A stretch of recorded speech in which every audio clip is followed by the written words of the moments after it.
Welcome to the B2B Category Creators Podcast, hosted by Gil Alouche, founder and CEO of Metadata.io.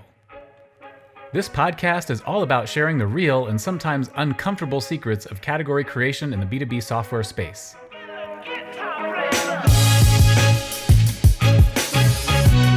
On this week's episode, we have Brendan Kamm, CEO and co-founder of Thnks, a modern gratitude and gifting platform, and David Cherrie, CEO and co-founder of Arcade, an employee engagement platform. Hello, everyone. Happy Friday. My name is Gil Alouche. I'm the founder and CEO of Metadata. This is Category Creation Podcast. Very excited to have with me two wonderful guests, David and Brendan. David, maybe we'll start with you. Maybe you can introduce yourself briefly about yourself and your company.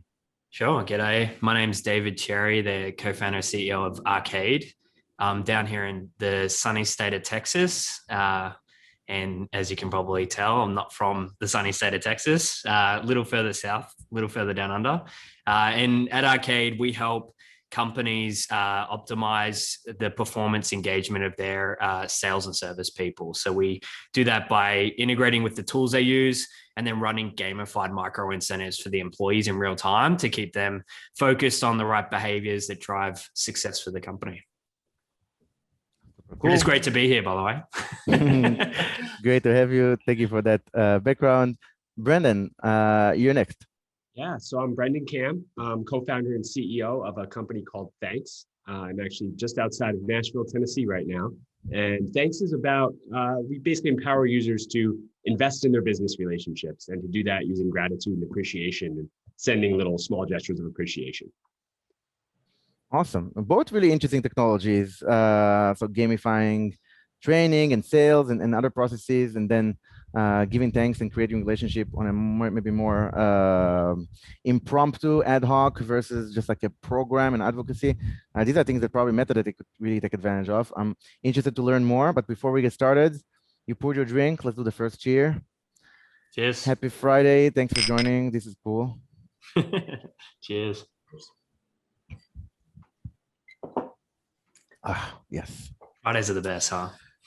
My favorite day of the week. It's a day you can be productive, but you've literally got the whole weekend ahead of you. It's the that is yes. And I don't work on between. I don't work on Shabbat, so between Friday to Sunday, I really don't look at the email, which is the only time I don't look at the email. I've done a test before where I sinned and I broke that rule a few times. And every time I broke that rule, I paid the price. Like things. Shit hit the fan because I got involved. And I tried a few times not, I was like, all right, don't respond to this email, even if you really want to, or don't check, or don't respond to the WhatsApp. I check WhatsApp on the weekend. Yeah. And I didn't. And things, magically resolve themselves just by me not getting involved. Yeah. It's like the pyromaniac that's trying to put out fires. It's just like, sometimes you make it worse, but that's a good principle to have, I think, like having that kind of Sabbath mentality of taking rest, because it also helps you not only screw things up even more, but also, prepare your mentality for the week ahead. And so I like that. Absolutely. Yeah. I didn't always have it. I learned it from a founder, and it really has been a strong iron law. I haven't broken it since. Time to spend with family, and just like we don't work. We work all the time anyway, so it's nice not to work, not officially anyway. Who was it that said running a startup's really cool? Because you get to pick which 80 hours in the week you work. So it's very true. Yeah, it is very true. It's exactly true. Cool. Well, this podcast, it started as a way for me and for Metadata to learn about category creation and how do you start a category and how do you define it, how do you talk about it when you do something different. And correct me if I'm wrong, but I think both of you are doing something very different and unique. Maybe Brendan, maybe you can start us over. Tell us category creation. I know we hear a lot about it. We read books. It's almost being forced upon I think for founders, CEOs, sometimes CMOs, everyone wants to create a category so that we reinvent the game. But outside of all these cliches and rules, Silicon Valley rules and startup rules, how do you feel about category creation in relation to your company, to Thnks? Yeah, I think for me, I certainly didn't go about setting out to do it, right? Which is probably more common. You do hear occasionally someone say, oh, we went in thinking we're going to make the category. I don't think that was the case. I think we went in thinking there's a market here, right? And maybe it's shifting a little, and it's sort of in this gifting space and, account marketing space. And as we got into it, though, I found myself almost fighting it and being like, no, we're not that, right? This is about frequent little things that are going to really be investments in your relationship, not, hey, here's a bottle of wine because we closed the deal. This is, hey, I know you're busy. I thought I'd send you a cup of coffee. I know it's raining. Here's an Uber ride, right? Something that says, I'm thinking about you. And so the category creation thing almost came organically because we just kept saying, no, that's not us. No, don't use us that way. And we realized even how our customers, and that's really where it came from, were saying, no, well, it doesn't even come out of that budget, right? We're going to use Thnks out of our T&E budget. It's to take the place of, that $500 dinner. We're going to send 50, 60 Thnks instead. And we get a better sort of return on our investments in our relationships in that. And so that's when we started to realize, hey, wait, this is a little bit different. This isn't how it's typically been done. And so we really leaned in on that. And that's how we ended up sort of defining ourselves a little differently and realizing no one's really doing what we're doing. And so I think it kind of almost came intrinsically and internally from our customers and our people at the job versus, I've heard people say it's external. It could be that they're looking for, someone from Forrester to kind of make it relevant or whatever. And that's not how we kind of approached it. It just kind of happened. Nice. It's interesting how you said, we realized we're actually doing it from a different budget items than the previous one. I had Joe Chernoff here, the CMO of Pendo, and he told me, you know that you're in a new category versus an existing one if you're a new item in the budget or an existing one. For him, it was one of the rules. David, what do you think about that? I see you smile. Do you also feel like you're taking a new budget item? Yeah, it's been one of the things I think. It's kind of a bane to your existence, because category creation, in a sense, you have this blue sky to go, the world's your oyster. But you also have very few people that actually understand what the heck you do. And so there's this educational element you have to factor into your growth model and the way you approach the market and everything. And so part of what I think I've been trying to do is really understand instead of trying to make a leap in innovation for organizations, what's the step? I'm sure when the CRM first came out with Salesforce, say, the first step was people had Excel and they were managing their customer databases on Excel. It's okay, what are companies doing now that is it's similar to what we do, but we kind of level that up in a sense. And so we were originally another budget item. And it was a really tough thing to sell. And it still is. In some cases, it's still, you're obviously trying to carve that out. And so you have to make a bigger case for ROI. You have to have really strong champions internally. What we started to do was okay, what are they doing today that they already get? And then how do we help them see that this is a step in leveling that up? And we found that was in their spiff budget, that they're already spending money on sales contests, they're already spending money on incentives for their employees. Okay, that's the budget we want to tap into. And that's what we want to help them see is the step in innovation. So I think to Brendan's point, it's somewhat, you don't set out to do it. I think by nature of a startup, most startups are unique or they're a new way to do things. But ideally you have something that's, people have been trying to solve the problem you solve. They're trying to do that already with other things. That's kind of what you want to, align yourself with so that it's not such a huge leap. Well, and it takes so long to get even fit, right? And the product isn't how you originally envisioned. It's typically not what ends up being the successable product, right? Hopefully. How do you define a category from the start if you can't even really define your products? You think you do and you can't. So it kind of has to come naturally in some ways. Yeah, I agree with that. You're just trying to solve a problem, really. For me, it was just, I was in a retail store and I was really good at my job when I was trying and but I wasn't trying that often because I didn't feel that extra motivation or the impetus to go over and above. And that resulted in, me just completely, missing the mark a lot of the times. And so we built Arcade to make work more palatable for ourselves. And then that kind of spawned into, okay, well, actually there's lots of people that have this problem. So, let's go figure out how to solve it. That's interesting. So, it's fascinating. Both of you said, we didn't set up to start a category. I had Chris here from the CEO of Sendoso, and he was one of the only people who told me, "Oh yeah, I totally planned on creating a category before I started a company." I was like, "Shit! Like I don't think I heard this before." And he told me, "Yeah, I raised a lot of money. I knew it's gonna be different. I didn't want to compete with like the PFLs of the world. We're doing something completely different. So we worked on it from day one." And I thought, okay, that's a different approach. I also didn't. Like you didn't I honestly didn't even know what category creation was when I started a company, just in full transparency. So like we're going to edit now, but it's different.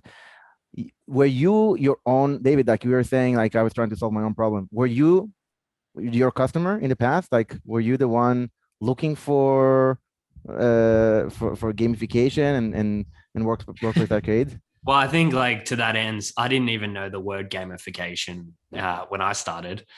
Someone told it to me. I said, "Oh, that kind of makes sense." And then I learned that it's actually a dirty word in Silicon Valley, or at least it was when we started. It's like, Totally. oh yeah, the trough of disillusionment was very real for a lot of VCs.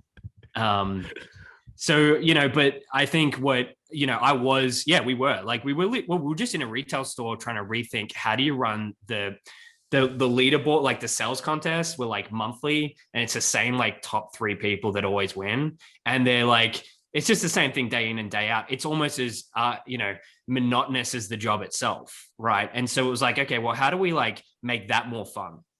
And I grew up, in that generation of instant gratification, video games and like, so like that to me was like, okay, well, why don't we just make it more frequent? That's one way to make it more fun. Why don't we make it more accessible so like more people can win more often? You don't have to win more. You can just win more often, right? And so that's kind of how it started. And it literally was on an Excel spreadsheet in store. Like we were just, created mini games basically, and every day kind of had different things that we did, and it worked, man. Like employees loved it. We had a lot of fun. We went from being in the bottom 10% to the highest selling store in the company, and that was like the genesis of like, oh my gosh, this actually works, if it can be done well.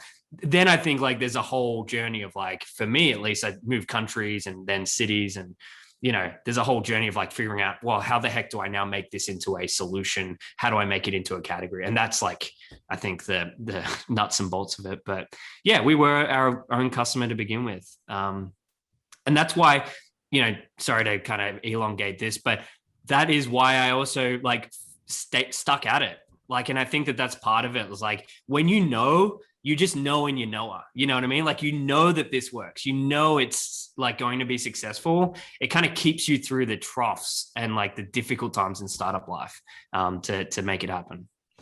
Well, it also sounds like you're having fun with it, right? So at least then you're like, hey, if it doesn't work, at least I'm having a good time doing something, right? So, totally. Well, in the moment, yeah. Justifying to yourself why you're going through the pain, I think, early in a startup, and yes, that can be a big piece of it. Yeah, 100%. And like and then I'm sure you use it. You use your metadata to like run your team and make them more successful, and you use Thnks to like get more customers, right? We do the same thing. It's like in Australia we say drink your own bathwater. That's what we do. It's like now we use Arcade, and it's awesome because then we get that kind of buy-in from our team. Like our mission is to be the reason over 1 million people are more successful at work, and it starts with the employees in our company. And so I think like that has also been really good, is to have a product that you can also use yourself. Fascinating. You said a few things that bring me ideas. First of all, drinking your own bathwater. Not that one. I had Sahil from Bravado was talking about having, I think, 1 million people. I don't know if you know Bravado is like they're trying to create a community for salespeople. Okay. He was saying, I want to get to having 1 million people. Maybe he said 5 million people around the world. I don't remember the number anymore. But salespeople, and significantly increase their career and make them happier. And I think maybe if you're not working with him already, they have a community of sales folks, and it sounds like your product is very good for sales folks. So maybe a David and Sahil intro is unrelated is in place here. But I'll send a follow-up email after this with some action items and sounds great. Yes, the follow-ups. You also mentioned you're using your product. I tried to use metadata, FYI, for a couple of years after when I started the company, and it didn't work because we were not the right customer for ourselves until recently, until the budget was there, until we had the right stack, until we had the creative, the content, whatever is our ICP criteria. We try to drink our own Kool-Aid, whatever, drink bath, whatever you use your own idiom, yep. But it didn't work, And recently, like a year ago, we started using metadata, and it's amazing. Which also made it clear that we shouldn't be working with everyone. Like there are some companies that really are outside of our own ideal customer profile, so it's not going to work. Interesting. You also talked about it when you know. Who was it? Nick Mehta, the CEO of Gainsight, was here, and he was talking about all the hurdles, all the adversity, talking to investors, and they saying like, what is customer success? There is no, it's like just use Salesforce or just use this, just use that. And I told him like, what kept you going? Because we struggle with this, right? I don't know about you, but not everyone believes you all the time, right? That's part of the founder journey. Like many people are like, you're out of your mind, dude. Like you go work back as a salesperson, go back to marketing. You can make more money like that, and you have your conviction. When I asked Nick, what how did you get back to how did you maintain your conviction with all those no's? And he told me, I went back to basic. I had a few rules or a few elements that I kept testing and monitor. Like for example, one of the things he monitored is the number of people with customer success in their job titles or their openings on the companies, which gave him the proof. Like every time someone said something, he would go back, like how many people are advancing their careers because of Gainsight, because they're making customer success a thing. Do you feel like you have something like that, Brendan or David, like some element that you go back to prove yourself? I know I'm doing the right thing here, but just to make sure, I'm going to check with reality to see a few things, just to guarantee that this is happening. So I have it's like my secret sauce of how we've been able to become a category creator. And it goes back to a decision we made early on that was actually difficult at the time and seems like a no-brainer now for us. But we don't charge like a SaaS fee or have a contract, or anyone can use Thnks. And there's levels where people can, buy into higher features or whatever. But generally speaking, we said, look, if this is really going to be everybody spreads gratitude to build relationships, then it should be available. And so people can download an app, they can go to the website, they can start using it, and they just pay as they go, right? And so the validation for me, and the thing that I realized started happening, we're talking about using our own product, which we certainly do, but when others started using it, and that started resulting in that flywheel of incoming business. So especially when I have a few big name clients that start sending out Thnks, the recipients of those come in and go, hey, I just got this from large company X. I want to do it for my company, right? And so I've got this whole almost two rows of business, the enterprise side, and then all this SMB and even individual real estate agents, insurance agents.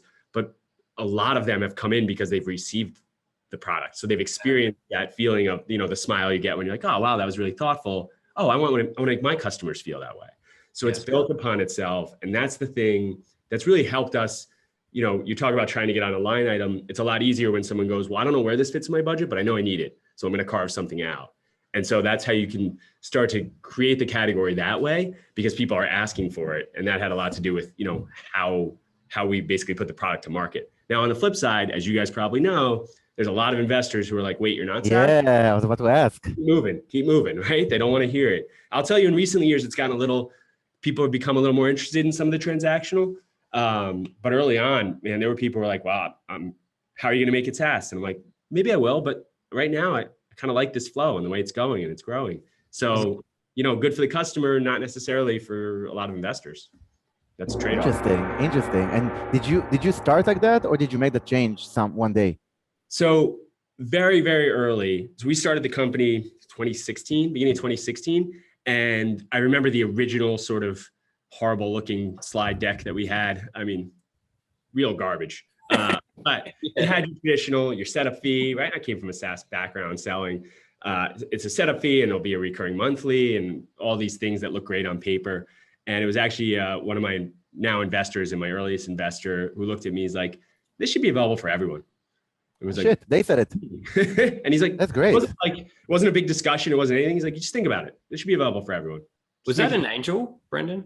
So it's actually, he would call himself a new VC, but it's family office. So the way I define family office, at least, and that's who I've now have as my investors would be people who don't have LPs, right? Mhm. They don't need to report those SaaS metrics out to others. They just need to look at the idea. And that's maybe a different approach we've taken too, kind of purposely going for partners like that versus, there's advantages to some of those, especially bigger names in the VC, but it changes what you can do with your business, I think. Totally. Absolutely. Yeah.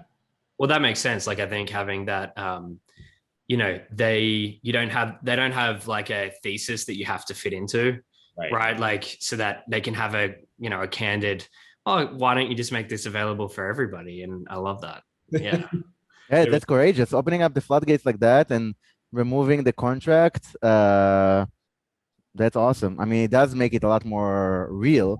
If you can, yeah, I don't see that ever. I don't see any of the VCs that I have being cool with that. But dude, that's a definitely a validation, like a true validation. If someone wants, they consume your product, they consume your service because they want to, not because they're contractually obligated to. Right. And we do get there, right? With the larger clients, they inevitably come back and say, well, we need the contract. But it's always bottoms up. Not always, generally bottoms up. We'll have people, maybe they got it, whatever, they heard about it, they start using it. Now there's 10, 20, 30 users at a company. And now when they come back and say, hey, wait, we should sign up our 500 salespeople. So it's a true kind of, almost has an expand. But it's worked for us. Interesting. Going back to category creations, 1 to 10. 1, you don't know what it means. I know both of you do, so you're definitely higher than 1. 10, you already dominated the category. Where do you think your companies are in that path?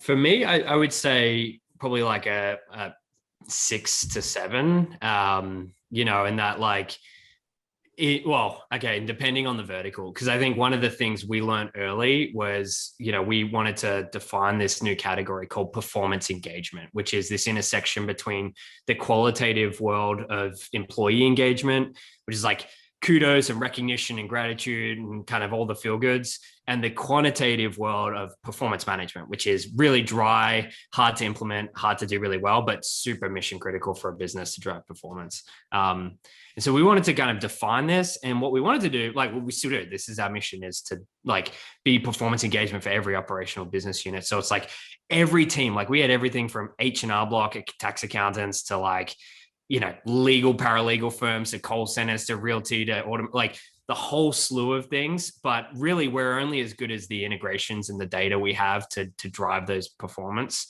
And what we found was we were spread super thin and super shallow, and like we just weren't able to like get any sustainable, repeatable, predictable traction. So we adjusted to be vertical centric. So we focus on one key vertical, we integrate with all the mission critical tools in that vertical, and we sell, that becomes our ICPs, all the customers that use those tools. So within those verticals, we're like a 6 and 7. Within the other verticals, we're like a 2, So I'd say like we're doing really well there. We've still got we've still got work to do to get true like vertical dominance. But, that's where I would say we were at.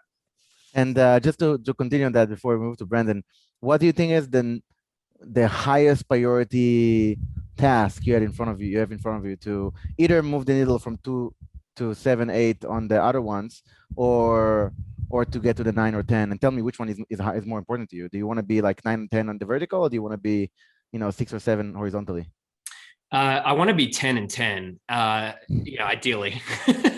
I think you have to prioritize. So what we are saying is, okay, let's show that we can do this, because as a vertical centric go-to-market strategy, that is 100% out like the way to go. So let's make sure that we can get go-to-market fit in every single vertical we tackle, and every vertical is different, right? So we've now built out the sales team. We've now got like traction going. We've like hit some of the key milestones in terms of revenue. So for us right now, it's like, let's scale that out and capture those markets, because they are blue sky markets for us. We have a lot of competitive advantage. We're first to market. We have the key integrations. But then for the kind of wider big picture vision, and this kind of goes back to what we're looking to, like, as a category creator, how do you align yourself with something? Because otherwise you have to educate the entire market. So that either the entire market catches up to like knowing that they have a problem that you solve and that you're the market leader, which is a long, drawn out process. Or you can kind of dovetail on what do your customers already know and invest in and already have? And they already know and invest in and have employee engagement software. So what we've realized is their biggest pain point is, though, that employee engagement software doesn't drive the bottom and top line, right? And so we're like, okay, well, we do that. So why don't we focus on helping companies like deploy a really seamless employee engagement solution, and then let's sell that performance side to the operational business units like the sales and the service teams, who, by the way, interestingly enough, are already using their employee engagement tools like their recognition and rewards for driving sales. It's just all manual. So that's, to me, is like, that's kind of that transition to like the broader market, is like solving positioning our solution like around something that the broader market already knows. It's already in like the later stages of adoption, and then introducing that kind of new category to those customers as we capture that market share. So those are the two key priorities. So you get the results, you crack the code of actually getting the engagement up, getting the results up, and then you're tailing into that existing educated part of the market with the measuring those results and managing those results. 100%. 10 and 10. Good luck with that. Cheers to your warm gin. That's a trooper. Thank you. All right, so Brendan, your turn. Where are you 1 to 10? Yeah, I think I've just slid into 5. And I say that because I think we're literally halfway there. I do believe you need fully internal buy-in, that everyone truly believes this is the thing, the category, the new thing that we're driving. And I think we're there and have kind of defined that internally, but I don't think we've done any of it externally. Like I said, we've got customers kind of telling us this is new and different, but in terms of really putting the marketing message behind it, or analyst recognition or anything like that, that's me and my focus actually over the next several months. Really putting that out there and making sure it's well defined. And this really comes from, again, another investor. It's a gentleman, his name is Brian. He's just a brilliant guy. And he kind of looked me in the eye, right, and was just like, we keep talking about no direct competitor and this different budgets it's coming out of, and this new way of sort of thinking about these things. But what is that? And I'm like, well, what do you mean? And he's like, well, what is it? And that was my light bulb of like, it's a category, right? It's category creation. And we hear these things, and I had read Play Bigger like everyone else, but like, for whatever reason, didn't connect it to like, that's kind of what Thnks is doing. And so this has been relatively new for me. You spend the first couple of years, our first full year in market was 2018. So you got 2 years proving out, hey, look, we can drive revenue, we can grow at a really rapid rate. And now it's like, well, wait, there's something bigger to talk about. And so, 5 is like, I might even be pushing it at 5. I got a ways to go. That's great. Someone last week, one of the CEOs who's done it like 3 or 4 times, I think. He told me he created like 4 or 5 companies, and he started new categories 3 or 4 times successfully. And he told me, yeah, Gil, it takes like 3 to 4 years. And I was like, oh no, that's so freaking long. Really? 3 to 4 years? Like, break it down for me. And so you're taking a few months. I'm like, all right, that's great. Maybe, to be honest, I think it is possible to do it faster. But a true category, I guess the 10 and the 1s, they have different meanings to different people. For you, Brendan, what is what's the event that happens? You wake up in the morning or before you go to sleep, something happens and you're like, yeah, I created a category. What does that event look like? That's a good question. I want to stop doing it, but I still do it, where I kind of get the list of like all the new users in a day, and I'll look through it and I'll see the sort of first thing that someone new sent, right? And I swear to God, every day there's like a new thing that I would have never thought of how someone could use Thnks or think of Thnks. And I think that's part of it, right? Because I've got, your big distributed sales teams at these large enterprises, but then I've got a car dealership that's using it because someone took a test drive. And I've got, an insurance agent because they had a quote, and I've got someone who's saying sorry because something went wrong at their like retail store, right? It's like a fast food restaurant. So all these things that I never really imagined as we thought about Thnks, because I obviously just thought about myself and my experience, right? I don't want to have to do, our software takes care of the expense reports and compliance and all those things. And like, really the impetus behind Thnks was, I don't want to do that stuff. It's really annoying and actually stops me from building relationships. Cause I'm like, I don't want to have to do 4 hours of expense reports. So I always had this like, that's the thing we're going to solve. And then you start seeing how people come up with ways to use it or want to connect to the APIs and do it through their own software. And you're like, man, this is really cool. Like there's a lot more out there than I would have thought of. Now I run into the problem David mentioned, which is the same thing of, sounds great on paper that there's a billion different uses and verticals and all these things, but you can get lost in that too. And so it's also the thing that keeps me up at night. Good and bad. How about you, David? We connected, I think, early on, Brandon, Yeah. because we have a lot of overlap, right? So we have, and it's funny because you guys, well, it's not funny, it's ironic, serendipitous. You have the same sort of model, right? Where you're rewarding behaviors of customers and you're empowering the salesperson to do that externally. And we're kind of, doing the same thing internally for the salesperson, which I love. I think for me, it's a similar thing. It's it's twofold. For me, it's the customer buys more reward credit to put into the platform to reward their employees, because that means that it actually is working.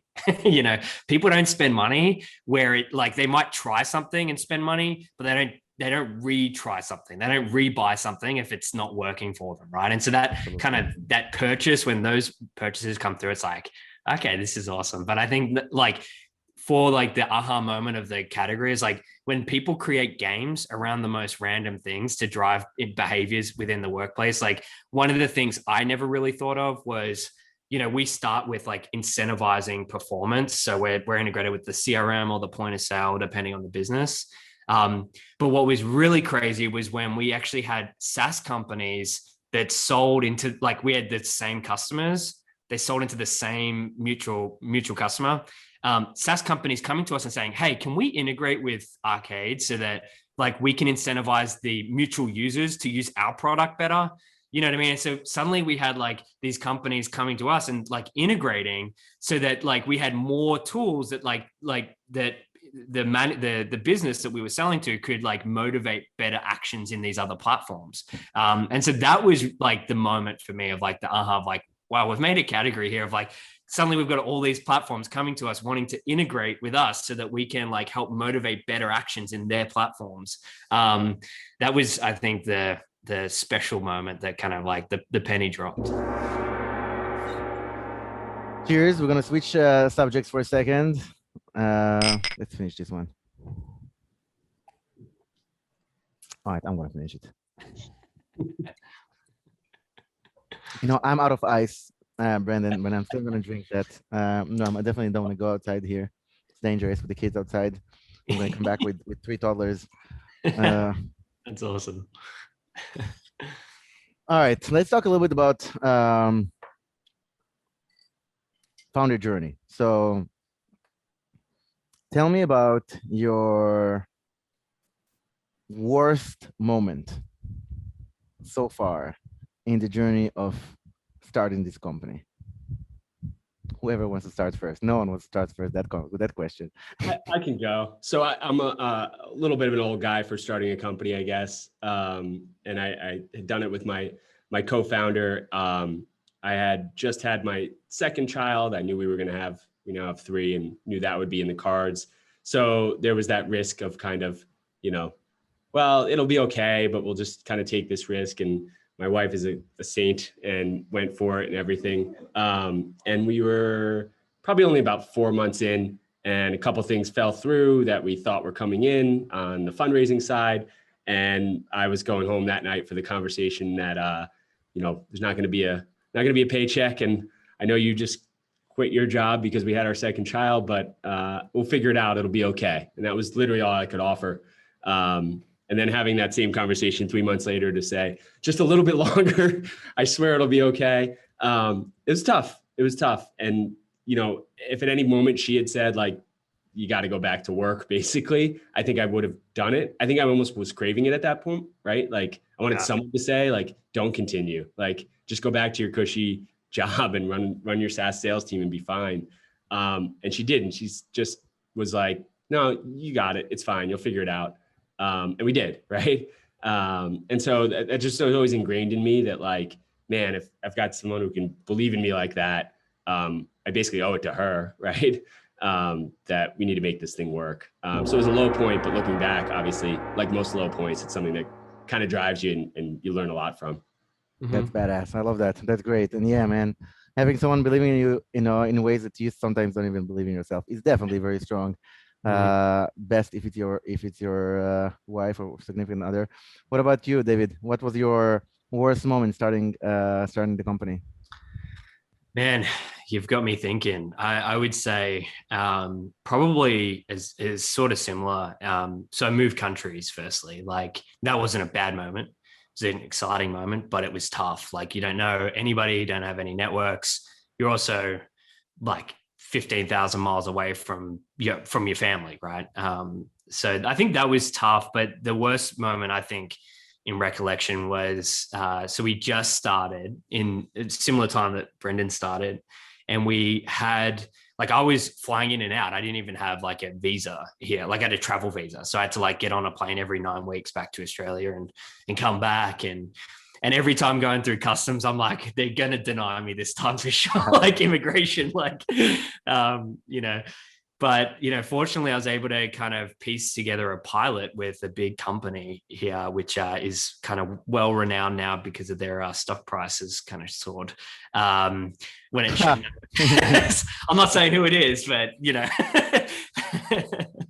hold the line. That's all I'm saying. But they, so we got a pilot. It went really well. And so I'd kind of raised some money on this to like get the team, like the product kind of built out. We deployed it. They had a third party independently test it. Our results were outstanding. And then basically like we were due to go live with everything.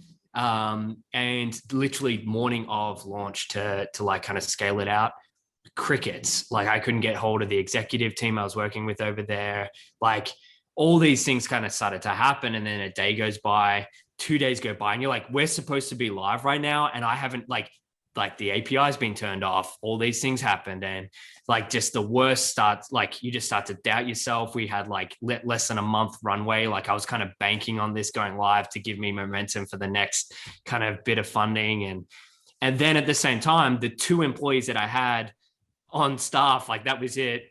Basically, they were like breaking down because they didn't have enough money to like pay bills, and they were month to month, and they'd kind of like they were at the end of their tether. And like I remember just like they were basically like they couldn't continue, and I couldn't pay them, and we were just in this kind of predicament. And I just like there's like this little pond close by. I just walked to the pond, just like kind of got lost at just like looking at I was like, what the heck am I doing? And dude, I had to take out a mortgage to like pay. But fortunately I could, like, I kind of look back on that. And I was like, that was like I think a real moment of like, do I really want this? Am I really ready to do this? And then like, the fact that I could get a mortgage and I could pay that pay slip and we were able to kind of figure it out from there. And I actually look back on it just like Brendan does. It's like, that actually was a defining inflection point of like, that helped me get to the next level as a leader, but also help the company because, we were able to learn a lot and from there get the momentum we needed to kind of go a different direction. So amazing, that was absolutely. Tough. That's amazing. I'm a true believer. I remember I have a friend who is a good friend, he's a great friend, and also he's a mentor and advisor in the startup. He has his own startup. And he told me that every founder has to go through this like stage where you can't pay payroll basically, and he took a loan for $750,000 to pay payroll for 2 months. And I was like, are you fucking crazy? What do you personal guarantee? And he's like, yeah, I had to take the personal guarantee, but then we made it and I paid it back and it was great. I got some stocks out of it. It's like, holy shit, I hope I'll never get there. And I did. I got exactly the same point. And you're just telling me the same thing happened. And I am a believer now that it's I don't know, you're spiritual or whatever it is that you believe in. It is the universe testing you. Like, do you really want it? Are you ready for this?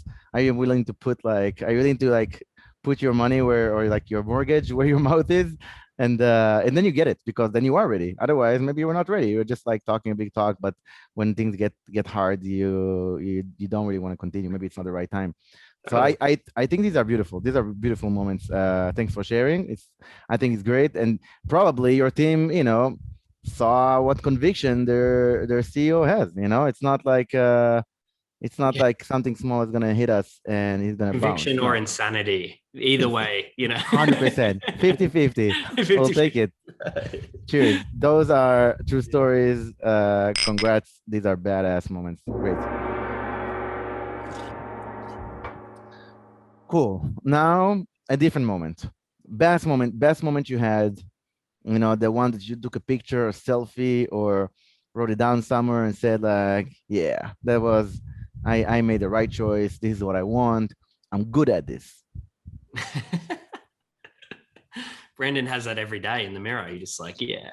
Wow, man, I am so good at this. A couple, I guess, come to mind for me. There's always those arbitrary, right? The first million, the 10 million, right? Like the arbitrary numbers are just nice. For whatever reason, it just hits home. It's something you can celebrate with the team. I think those are great. I remember kind of the first, if I'm being truthful, we launched a number of times. Hey, we're out in the market. Well, maybe we're still in beta because we're not really Yeah. let's try this again, right? And so I remember the moment when from a few users to an actual client who came in and was like, we have this event. We want to do this, thing through Thnks to thank our speakers and some of the attendees and stuff. And we did it. And it was I think it was $20,000 in the month was the final number. And it was just exorbitantly larger than anything I'd ever seen. Right. And I was like, wow, this is a real thing. And it was that selfie moment. And then it was the panic because I'm like, next month's going to go down to 3,000 because we were at 20 and it was this big event and we're going to be screwed and all this stuff. And I don't know why, but after that moment, it started growing, right? And maybe it was just fortuitous that it happened to be that thing. And because it didn't relate in any way, right? It was just all of a sudden there was more people. And it was now I look back and if I tell my succinct founder story, we launched on that, October of 2017. And but it was really kind of just that was the first time someone really used it in the way we wanted them to use it, And so that's probably the moment I look back and there's still a client to this day. I don't even know if he knows. I hope he never listens because I don't know if he knows he was the first guinea pig on the big thing we ever did. But that's the one that means more to me than the 10 million and the 20 million. And that's all awesome. And we celebrate as a team, but that was a couple people in a room being hey, look, this worked. We said we built something scalable and it looks like it'll actually scale. And it felt so big at the time, right? And now it's obviously it's very different sort of level. But it was, I don't know, I'll never forget that and what it meant to us, and then seeing it continue after that. That's cool. Congrats on that. I remember talking to your thanks for sharing. I love when people share truths that are they're not the usual narrative, the bullshit narrative that you read on TechCrunch or you see on the SaaStr stage. Come on, I know that's not true. And you just shared one of those tidbits, which I appreciate. We also launched multiple times. Now I say we launched GA. That word, that extra 2 letters, GA, is basically my way of saying we realized when we were supposed to launch and actually launch properly at that time. Before that, we launched a few times, but it wasn't really general availability. And I talked to Manny Medina. Manny Medina is a CEO of Outreach, and he was. I talked to him a few times. I talked to Manny in the worst time, I should say. I used to have an office on Fifth and Harrison in San Francisco, and we were right next to the rooftop, and I remember the phone calls I would make him the worst times, ridiculous churn, ARR dropped 40%. I'm Manny, I'm not sure about this. The product kind of doesn't work. It break. It's Gil, I started my product 5 times. I restarted 5 times. Are you serious? I swear, 5 times. I restarted 5 times. I was all right, you're pretty successful, so I'm gonna listen to this shit. All right, you did it 5 times. I have I have 3 more to go. I have 2 more to go, So and then you get to like 6 and 7 and like, oh crap. maybe it means the success is going to be bigger later. That's cool. Thanks for sharing that. What about you, David? What was your best moment?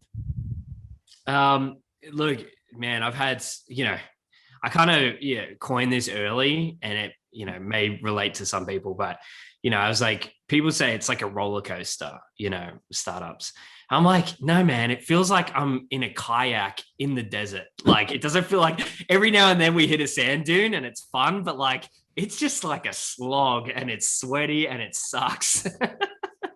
And so like the moment's special for me. Like, I think number one, like, so when I moved to San Francisco, like I got off the plane and I moved in. Like, I don't care what anybody says, San Francisco, Silicon Valley, it has like an air about it. It's like, it has this kind of feeling of possibility. And it's probably how people feel like when they land in Hollywood and they're like chasing that dream of like being an actor or whatever. It's like, you just like, there's something about San Francisco. And so I think moving there was like that moment of like, we were just started basically, but I just had that feeling of like anything's possible, man. And I was on 4th and King. So just a little south from you.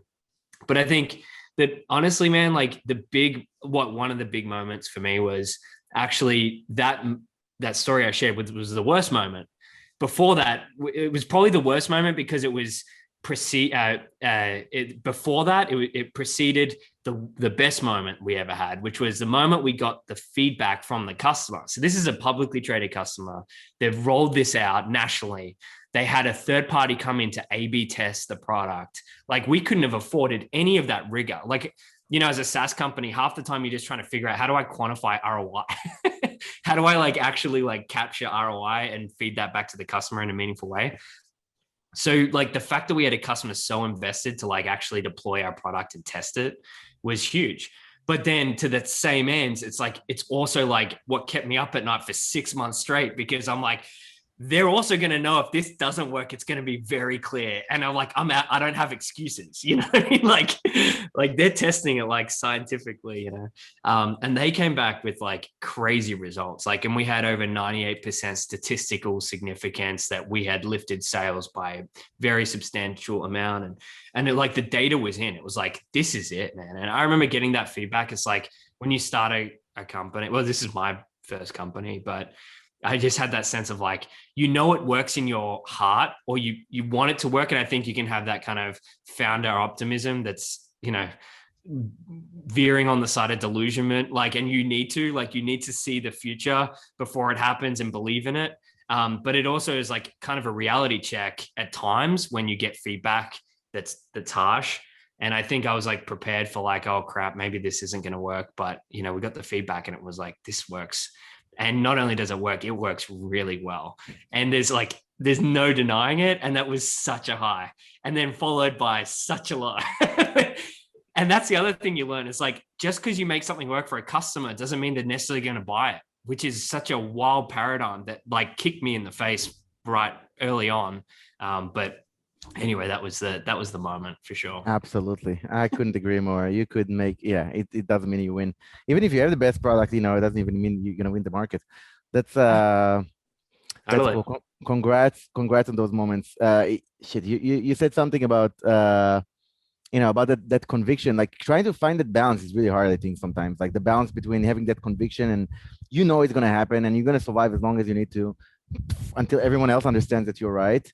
And then, but also getting the feedback, like, like you didn't get it completely right. Like you have 30% mistake here that you have to like, I don't know, adjust your product, adjust your pitch, adjust your sales, motion, what have you. And I think like to that end, man, like I think what you're doing here is a really, like, it's kind of cathartic to be in a room with founders that have like gone through similar stories. Like you said, Gil, it's like you get this narrative, it's like the overnight success, and they're like, yeah, but they don't tell you about the 10 years of failure before that, right? Like they don't tell you about any of that. And there's, and I think it's really important to be, as founders, more vocal about the truth of it and to be like engaged with community, because it is kind of a lonely job. And you also need other founders to ground you, because you need to be super stubborn, you need to be hyper convicted, but you also need to be like coachable, and you need to be open to feedback, and you need to be, willing to adapt and like, quote unquote pivot, right? But you need to do that, right? That's important. And so you need to have like that healthy balance. And I think that comes with good community. Preach, butter. You're 100% right. That's exactly that. I I almost treat this podcast over time as like a therapy.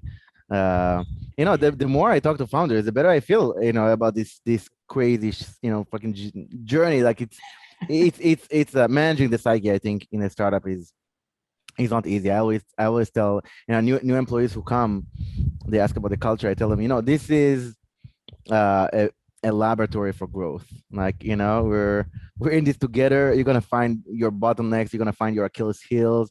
You're gonna figure out what's your personally and professionally, like what's stopping you from like achieving everything you want. If you're here to win it, you can really use it as a lab. And like by the time you come out of here, you're like 10x stronger. Like you're smarter. Yeah, and being coachable. That conviction and balance between conviction and coachable is it's so hard to keep sometimes. Like you don't want to be at either end. You don't want to be like completely maniac and just like have a conviction in La La Land that is completely unrelated to reality. You also don't want to be like pushed around and every person tells you something, you're like, yeah, great idea, you just execute it and it's like a fucking terrible idea, you shouldn't have taken it ever. That is a tough balance. The more you meet founders, that's a good segue. I want to know what is what's an absolute truth that to be truthful, helpful, that is hidden, that is unknown, that is not talked about on the LinkedIn stories or in PR news or on TechCrunch or whatever, like something that is absolutely true, that is not commonly known, and maybe even someone talks against it, and that's not true. That is definitely something I've experienced to be a rule for me, for founders. Either one of you, whoever wants to start. I'll let Brendan go first because it gives me time to think. So this won't be as succinct as I'd like it to be, but I think for me, it revolves in this space of the idea of needing or measuring success around the money raised and the valuation of company, and that is somehow directly correlated to future success or even prior success from what I'm seeing. And that is some great milestone. I just find it personally strange that like that's even like out there, like we raised all this money and you're like, okay, so what? Like, but it doesn't mean a thing. I guess it's some form of, it goes back to how I was opening up with like this idea of validation externally. I just think you need that validation internally and from your customers, not from an external market or something like that. So I don't know. I don't think that's necessarily universal because I think I'm not alone in thinking that, but there's definitely this sort of dichotomy of like what that means and whether you want to raise a lot of money or not, and how you approach that, and whether you think having a high valuation is beneficial or not, in terms of exit optionality and what you can do with the business and things. So that's probably one of the areas I find myself scratching my head a little and thinking that I'm on the other side of when I hear other people talk about it. So right or wrong, I think that's one for me where I'm like, I don't know if it's universally true that raising a whole lot of money at a high valuation is necessarily always a good thing. And oftentimes I don't think it is, and it's driven with other motivations than maybe what's best for the business or the customers of the business. Nice. Well, for whatever it's worth, I publicly voice that you're all right. You're 100% right. I think in Silicon Valley sometimes it's like a self-fulfilling game. Like, yeah, the VCs want you to raise as much money as you can. The stories look good, and the large amounts are good, especially if you do a secondary. There's a personal success there, but yeah, I mean, I think there is a minority that thinks and understands that customer success and that is the true validation and not the valuation.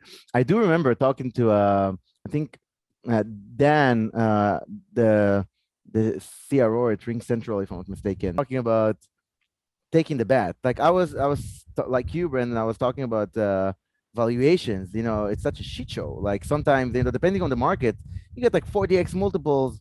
Good luck now spending the next 2 years rising up to that valuation. And they were saying, it's my perspective. I'm a super pragmatic, on the conservative side, technical founder. So I'm not the 40x multiples raiser. I'll use the market, but I think there is definitely a limit that is unhealthy. But they were saying, and it's a very valid point, I think, as long as you think that that there is no arbitrary limit, like that there is no like 50 million ARR limit that you're gonna hit. If you raise on a 40x multiple, but you think you're gonna get there in like a year or a year and a half, you should do it, because you'll hit it and then you'll continue. If you think there's a limit, then you're right. Then the exit multiples, then the optionality is changing. And if you don't do it, someone else might do it, and someone else might take the bet and go all in, raise $100 million, and you're like, shit, now I have 12 million, they have 100. They're just gonna reduce the prices. They're gonna bombard the market with their brand and synonym for whatever it is your category name is, and you're gonna suffer. And I think there's a point for it, like that's again another balance you have to figure out, like how far are you gonna, far into the future you're gonna raise into. Yeah, that's a really good point. It's and I think that's like part of like what you learn is like kind of raising money is to Brendan's point. It's not like we celebrate that for whatever reason. Because I think it's a signal, I guess. Like it signals, you must be really killing it, but it's not necessarily true. It may be that there's VCs with a thesis that is like, hey, we want to own this market and we think we can win it with more money than, you know what I mean? So like, doesn't mean that you're necessarily hitting that target. I think for me, the thing that I've learned is absolutely true. Is I would say, and I'll do this definitely for the next company I build, is always be raising, but not necessarily raising, and that always be pitching your product. Because I think it comes down to those VCs that you pitch, even if they think you're like, even if they say no for a reason, and they get paid to literally spend their entire waking moments like analyzing your market and analyzing your opportunity. And it's the best free consulting you could ever get, like straight up. Like I got into a hole where I decided I got so jaded early on because I didn't know anybody or have any networks. And I think maybe founders that don't have that might resonate with that, but like you just don't really get nobody believes in you. And so you just get over it. You're just like, well, screw these guys. I'm going to go build a dope company. I'm going to bootstrap this to 50 million, and that's really hard to do, by the way. And that's like probably not going to happen. And by the way, you end up like making a ton of mistakes and going down a bunch of rabbit holes that you could have avoided had you just been pitching. You don't have to be raising. You can be getting no's all the time, but actually use that no as like why are you saying no? Okay, cool. That helps me I don't have to agree with you, Mr. VC, but at least I can see your perspective. And that helps add another like variable into my model of like, what's the market that I'm going after? And the reason for that, I guess I'd take it back to like my experience is like, we hit 2020 of like, hey, we had all these customers. It's like, look at our thesis. We're going to be performance engagement for every operational business unit. We've got everyone from accountants to legal firms to call centers to sales, whatever. And it was like, I had a VC, like they all said no. And they said, we get it. We love that you've got all these diversity in customers, but like, we don't have conviction that you you've really cracked any one of these like ICPs. You haven't like really shown that you can like repeat the sale. There's no consistency there. And that helped me like realize, oh my gosh, you're so right. Like we actually need to adjust how we're selling so we can do it better. We can have better sales efficiency. We can grow faster by being more focused on these particular ICPs instead of everybody. And that was only because I got feedback from investors that said no. So I think, anyway, that would be, in a convoluted way, that would be my learning. Actually, it's very much complementary. Like you're saying, there's a feedback loop for VCs. You may not need their money, or you may want it and you don't get it, but still getting that conversation, always pitching it, getting that Always be feedback. pitching. Yeah, always be pitching and get that feedback loop. What's at least what is perceived as success, what is perceived as product market fit, what is not. Totally. Well, and also what's metrics, right? Like, so what are they seeing as success? Like, when they hear your pitch, because here's what I learned like early on. And when you can afford, the other part is like, this is a well-known thing, but it's the biggest, like massive learning I've had of like, you are only as good as your team, like straight up. The better people you can get on board, the better you'll be. Like literally that to me is like, it's a penny dropped, but I think it's pretty well known. But I think just as bringing in new teammates help you see things you didn't see before, or help you just give you the confidence to like take that leap of faith of an area that you're like, I don't know if I'm ready to like really cannibalize half of my customers for this PLG motion. But like somebody comes in and is like, yes, we need to do PLG. We need to go hard at this. Then suddenly you have that confidence to make that leap of faith. Same thing on the investor front of like these VCs, their literal pay slip depends on them being successful at picking winners. And they hear multiple pitches. They have a team of analysts looking at your market, analyzing your software, analyzing your strategy, and their feedback, for what it's worth, is about as good as it's going to get for you to get out of your own, like, your own four walls, which you spend most of your time in. Super true. I like that. I think that is an absolute truth. Gents, I checked the clock and it's 2:10. It really happens when I'm having so much fun. I really checked before. I swear, like about 2 minutes ago, I checked and it was 1:50. And then, then I checked 2 minutes later, it was 2:10. So I'm having a lot of fun. I'm learning a lot. Look, I wrote a bunch of notes from this. Eventually I'm going to compile it into some lists, but for now it's just in RAM wet pages. I really had a lot of fun talking to both of you. I learned a lot. Thank you for your time. Thank you for your insight.